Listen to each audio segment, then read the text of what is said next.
تو اس رات کو اللہ تعالیٰ نے مبارک بنایا، اور حدیث پاک میں آتا ہے کہ اللہ تعالیٰ اس رات میں ساری دنیا کے لوگوں کی بخشش فرماتا ہے سوائے 5 آدمی، 5 کے سوا سب اہل ایمان کی بخشش ہو جاتی ہے۔ مشرک، المشرک، پہلا مشرک، دوسرا مشاحن، مشاحن کیسے کہتے ہیں؟ دل میں بغض رکھنے والا، کینہ رکھنے والا۔ تیسرا مسبل ازارہ، اپنے پاجامے شلوار چادر کو ٹخنوں سے نیچے تک لے جانے والا، لیکن ایک شرط کے ساتھ کہ وہ تکبر کی وجہ سے، سستی کی وجہ سے ہے، غفلت کی وجہ سے ہے۔ کیونکہ جب آپ نے ایک مرتبہ اس کے بارے میں بات کی تو حضرت ابوبکر صدیق نے کہا یا رسول اللہ، میری چادر، عرب چادر باندھتے تھے جیسے ہمارے پنجاب کا لباس چادر تھا، اب وہ کم ہو گئے، ہماری تو بزرگ عورتیں بھی اور مرد بھی سب چادر باندھتے تھے، شلوار تو کسی کو پتہ ہی نہیں ہوتا تھا ہمارے بچپن میں۔ یہ تو پھر آہستہ آہستہ جب تعلیم آئی تو شلوار دیہاتوں میں بھی اور شہروں میں عام ہو گئی۔ تو اگر وہ اس لیے لٹکا رہا ہے کہ طبیعت میں تکبر ہے، پھر اس وعید کا وہ حقدار ہے۔ اگر ویسے اس کی نیچے جا رہی ہے تو میرا مالک ایسا، وہ تو ہے ہی رحیم و کریم، ہے ہی رحیم و کریم، ہے ہی رحیم و کریم، صرف شلوار نیچے لٹکانے سے وہ اتنی شدید سزا دے، اگر اس کے پیچھے تکبر ہے پھر ہے، یہ تکبر نہیں ہے تو انشاءاللہ وہ اس سے معفو ہے۔ تو اپنی چادر کو لٹکانے والا، لیکن بشرط تکبر۔ کتنے ہو گئے؟ عاق لوالدیہ، ماں باپ کا نافرمان، نافرمان ایسا کہ دکھ دینے والا۔ چھوٹی موٹی اونچ نیچ تو ہر بچے سے ہو جاتی ہے، جن نے والدین کو ٹکڑے ٹکڑے کر دیا اور ان کو دکھ دے دے دے دے کے ان کا سینہ چیر دیا ہو، کہ آپ کہتے ہیں پرزے پرزے کرنا کسی چیز، تو اپنے دکھ دے کر، اپنی بدتمیزی کے ساتھ اس نے ماں باپ کا دل زخمی کر دیا ہو، ایک یہ نہیں معاف ہوتا۔ 5واں مدمن خمر، مسلسل شراب پینے والا، مستقل جو شراب کا عادی ہو۔ ان 5 کو مؤخر کر دیا جاتا ہے۔ معافی نہیں ہونے کا مطلب یہ نہیں کہ اللہ تعالیٰ کبھی معاف نہیں کرے گا، معافی نہ ہونے کا مطلب یہ ہے کہ یہ 5 ایسے گناہ ہیں کہ اس کی وجہ سے بخشش رک جاتی ہے۔ اگر وہ شرک سے نکل آئے، وہ کینہ سے نکل آئے، وہ تکبر سے نکل آئے، وہ والدین کی نافرمانی سے نکل آئے، شراب چھوڑ دے، تو ان کی بھی بخشش ہو جاتی ہے۔ جب کوئی توبہ کرے گا فوراً بخشش ہو جائے گی۔ نہ 15 شعبان کی ضرورت ہے، نہ لیلۃ القدر کی ضرورت ہے، نہ بیت اللہ جانے کے ساتھ توبہ کی شرط ہے۔ جہاں بھی وہ بیٹھ کے توبہ کرے گا، جس لمحے میں کرے گا، اسی وقت اس کی توبہ قبول ہوگی اور اللہ اس کے پچھلے سارے گناہوں کو معاف فرما دے۔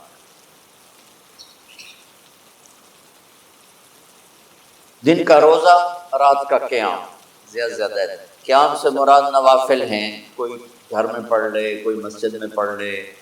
نوافل، نفلی عبادات گھر میں ہی افضل ہوتی ہیں۔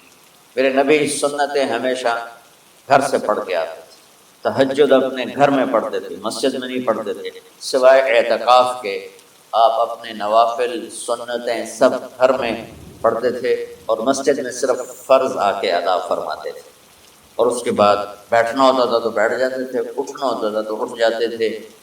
تو اعتدال اللہ کو ہر چیز میں پسند ہے۔ دنیا جو مختصر ہے اس میں کیسے پسند نہیں ہوگی، آخرت جیسے معاملے میں بھی اللہ ہم سے کہہ رہا ہے اعتدال، امتن وسطا۔ ایسے عیسائیوں کی طرح ترک دنیا بھی نہ کرو، یہودیوں کی طرح دنیا کے پیچھے نہ پڑ جاؤ، رزق کے حلال بھی کماؤ، اپنے بچوں کو بھی دیکھو۔ فرائض کو بھی دیکھو جو دنیاوی ہیں، اور اللہ سے بھی اپنا معاملہ ٹھیک کرو اور درست کرو۔ بعد کے زمانے میں صحابہ کے بعد سے ہی ایک انتہا پسندی امت میں آئی، ساری ساری رات جاگنا۔ فلاں بزرگ تھے، وہ رسے سے اپنے بالوں کو باندھ لیتے تھے کہ نماز پڑھتے پڑھتے جب نیند آئے اور جھٹکا لگے تو رسے سے بندھے ہوئے بالوں سے اس جھٹکے سے تکلیف ہو اور ان کی آنکھ کھل جائے اور پھر نفلوں میں شروع ہو۔ فلاں بزرگ تھے، وہ اپنے آنکھوں میں نمک کا سرما لگاتے تھے تاکہ آنکھیں جل جائیں اور اس میں وہ جلن پیدا ہو جائے اور نیند اڑ جائے۔ یہ ایسے واقعات بھرے پڑے ہیں۔ فلاں بزرگ تھے، انہوں نے 30 سال عشاء کے وضو سے فجر کی نماز ادا کی۔ یہ اپنی جگہ پہ بزرگی ہے، لیکن یہ دین ہم پیش نہیں کر سکتے۔ فلاں بزرگ تھے، وہ 30 سال سے ستو کھا رہے تھے کہ روٹی کھانے اور ستو کھانے میں 70 دفعہ سبحان اللہ کا فرق پڑ جاتا ہے۔ تو روٹی کھائیں تو 70 دفعہ سبحان اللہ کم کہہ سکتے ہیں، اور ستو کھائیں تو 70 دفعہ سبحان اللہ زیادہ کہہ سکتے ہیں۔ تو لہٰذا ان کا مجھے تو 30 سال ہو گئے، میں تو ستو کھا رہا ہوں، میں تو روٹی نہیں کھا رہا۔ یہ دین نہیں ہے، یعنی یہ وہ دین نہیں جو ہم انسانیت کو پیش کر سکتے۔ یہ تو لوگوں کو دوڑانے والی بات ہے۔ اور ایک آدمی ایک بزرگ سے ملنے گیا تو وہ نوافل پڑھ رہے تھے، وہ ظہر سے عصر تک نفل پڑھتے رہے، وہ ان کے انتظار میں بیٹھا رہا۔ پھر عصر سے مغرب تک وہ مراقبہ کرتے رہے، وہ انتظار میں بیٹھا رہا۔ پھر مغرب سے عشاء تک وہ نفل پڑھتے رہے، وہ بیچارہ انتظار کرتا رہا۔ پھر عشاء کے بعد پھر نفل شروع کیے تو تہجد تک نفل پڑھتے گئے اور وہ بیچارہ پیچھے بیٹھا ہوا۔ تو تہجد کے آخر میں ان کی ایک مسئلے پہ بیٹھے بیٹھے ایسے اونگ آ گئی، تو یوں جھٹکا لگا تو کہا یا اللہ میں اس آنکھ سے پناہ مانگتا ہوں جو سونے سے اس کا دل ہی نہیں بھرتا۔ اور پھر اس کے بعد فجر کی نماز پڑھ کے اشراق تک بیٹھے رہے، پھر اشراق پڑھے، اخیر وہ بیچارہ اٹھ کے واپس آ گیا۔ لگتا ہے نا طویل ہی کوئی نہیں۔ تو وہ اس نے کسی سے پوچھا کہ یہ بزرگ کب سے یہ کر رہے ہیں؟ کہ پچھلے 30 سال سے کر رہے ہیں۔ یہ رہبانیت کی شکل ہے، یہ وہ دین نہیں جو ہم لوگوں کو پیش کریں گے تو وہ کہیں گے واہ واہ واہ واہ کیا دین ہے بھائی، قبول کرو۔ یہ ایک قسم کا غلو آیا۔ میں ایک حدیث سناتا ہوں، بخاری شریف میں بھی ہے، مجھے اب ہر شے بھول گئی، لیکن وہ ہے نہی الغلو۔ اس طرح کر کے آپ لوگ زیادہ جانتے ہو جو پڑھ رہے ہیں کہ غلو سے نہیں۔ حدیث آپ کو سب کو یاد ہوگی کہ 3 صحابہ آئے اللہ کے نبی کے گھر اور پوچھا کہ اللہ کے نبی رات کیسے گزارتے؟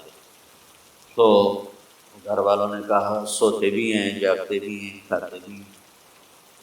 تو وہ تینوں آپس میں کہنے لگے وہ تو نبی ہیں، سوئیں بھی تو کوئی بات نہیں، اور شادی ہے کوئی بات نہیں، ہم تو نبی نہیں، ہمیں تو کچھ کرنا چاہیے۔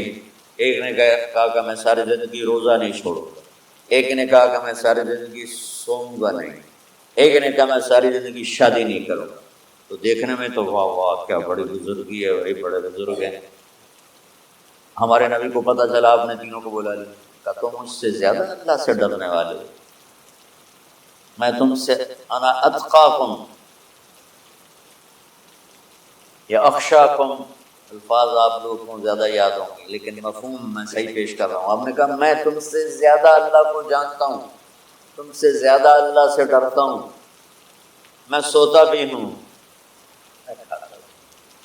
میں روزے بھی رکھتا ہوں، چھوڑ بھی دیتا ہوں، میری بیویاں بھی ہیں، میں اپنی بیویوں کے پاس بھی جاتا ہوں۔ تم دین میں غلو سے بچو، پہلے امتوں کو ہلاک کر دیا دین میں غلو۔ دنیا میں غلو یعنی انتہا پسندی، ایکسٹریمسٹ ہونا، دنیا ہو یا دین دونوں میں اعتدال بچو، اللہ تعالیٰ کو پسند۔ تو شعبان کے حوالے سے ایک علماء کا طبقہ اتنا رد میں گیا کہ ایسی نفی کر دی کہ جیسے ہے ہی کچھ نہیں، یہ بھی غلط ہے۔ ایک طبقہ وہ ہے جو پتہ نہیں کیا کچھ کرتا ہے شب برات کے نام پر، وہ بھی غلط ہے۔ ساری حدیثوں کو ملا کر روزہ اور رات کا قیام، کہ رات کو اٹھ کے کچھ اللہ کو یاد کر۔ اب اس آیت میں بعض مفسرین سے غالباً بھول ہوئی، حامیم والکتاب المبین انا انزلناہ فی لیلۃ مبارکۃ انا کنا منذرین فیہا یفرق کل امر حکیم امرا من عندنا انا کنا مرسلین۔ یہ لیلۃ القدر ہے، انا انزلناہ فی لیلۃ مبارکۃ، یہاں دوسرا لیلہ مبارک رات میں ہم نے قرآن کو اتارا۔ دوسری آیت کو جوڑو، انا انزلناہ فی لیلۃ القدر، ہم نے قرآن کو لیلۃ القدر میں اتارا۔ تو وہ آیت اس آیت کا ترجمہ کر رہی کہ لیلۃ المبارک سے مراد لیلۃ القدر ہے، 15 شعبان نہیں۔ لیکن بعض مفسرین بڑے لوگ ہیں، لہذا ہم سب کا ادب احترام کرتے ہیں، لیکن رائے کا اختلاف وہیں بڑے علماء میں ہی ہے، تو اسی کو میں آپ کے سامنے نقل کر رہا ہوں، کوئی اپنی رائے نہیں دے رہا ہوں۔ تو ان سے یہ صاف ہو گیا کہ انہوں نے اس کو 15 شعبان بنا دیا۔ یہ 15 شعبان کی رات نہیں ہے، یہ لیلۃ القدر ہے، کہ جس میں وہ پورے سال کے احکام اعلان کر دیے جاتے ہیں، وہ شب قدر ہے۔ اس میں بھی معافی ہوتی ہے، اس میں بھی معافی ہوتی ہے، لیکن شب قدر تو قرآن سے صحیح احادیث سے ثابت ہے، اور شعبان کی رات ضعیف حدیثوں سے ثابت ہے، لیکن کثرت حسن لغیرہ اور امت کا عمل اس میں بہت بڑی گنجائش پیدا کرتا ہے۔ تو جو بچہ روزہ رکھنا چاہے ضرور رکھے، جو رات کو اٹھنا چاہے ضرور اٹھے، لیکن وہ اتنا نہ اٹھے کہ صبح سبق میں سویا پڑا ہو، تو ایسی عبادت نہیں چاہیے کہ آپ اپنے طلب علم جو فرض ہے اس میں آپ سوئے پڑے ہوں، تو تمہارے خوراٹوں سے سبق بھی متاثر ہو رہا ہو۔ تو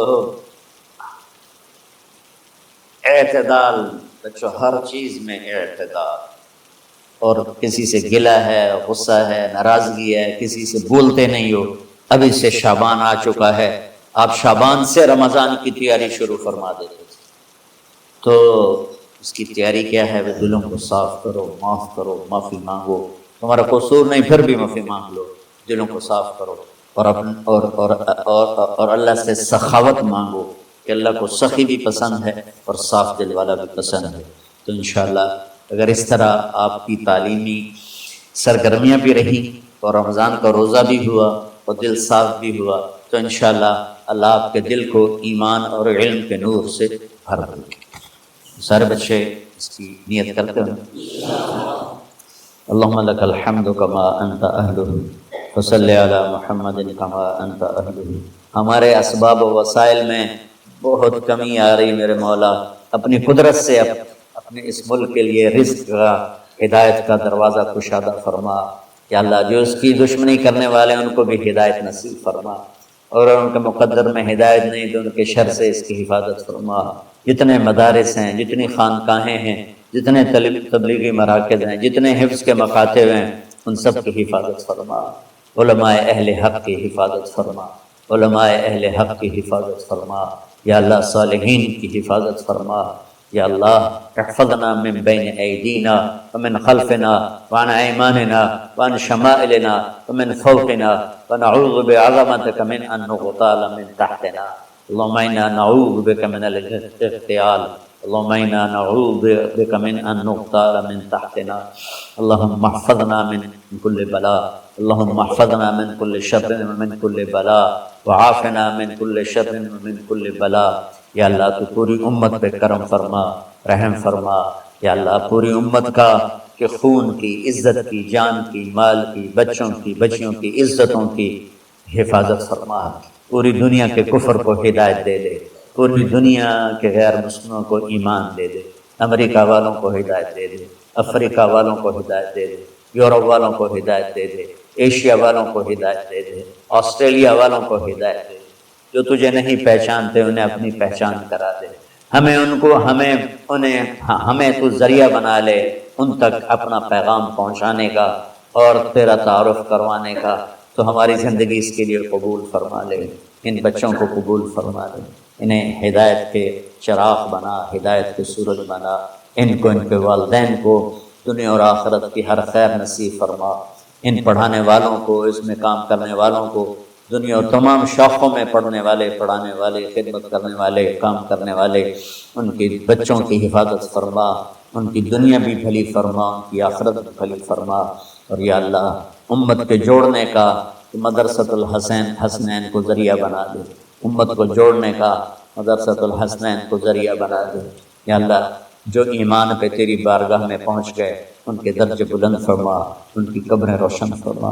ہم جو پیچھے آ رہے ہیں میں عافیت والی، صحت والی، سہولت والی زندگی دے اور ایمان والی موت عطا فرما۔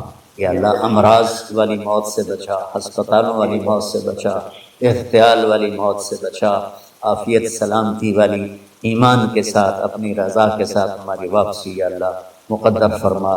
یا اللہ جو بیمار ہیں، جو بچے بیمار ہیں، جو اساتذہ بیمار ہیں، یا اللہ میں بھی تیرا حقیر فقیر بندہ بیماری میں چل رہا ہوں، ہم سب کو صحت شفا کامل نصیب فرما، صحت شفا کامل نصیب فرما۔ یا اللہ صحت شفا کامل نصیب فرما۔ یہ جو نکاح ہوا ہے ان میں بھی یا اللہ جان بین میں برکت نصیب فرما اور محبت نصیب فرما۔ یا اللہ ہم سب سے راضی ہو جا، توفنا مسلمین والحقنا بالصالحین غیر خزایا ولا مفتونین انک علی کل شیء قدیر۔ ربنا آتنا فی الدنیا حسنہ وفی الآخرۃ حسنہ وقنا عذاب النار، وصلی اللہ تعالی علی النبی الکریم، آمین برحمتک یا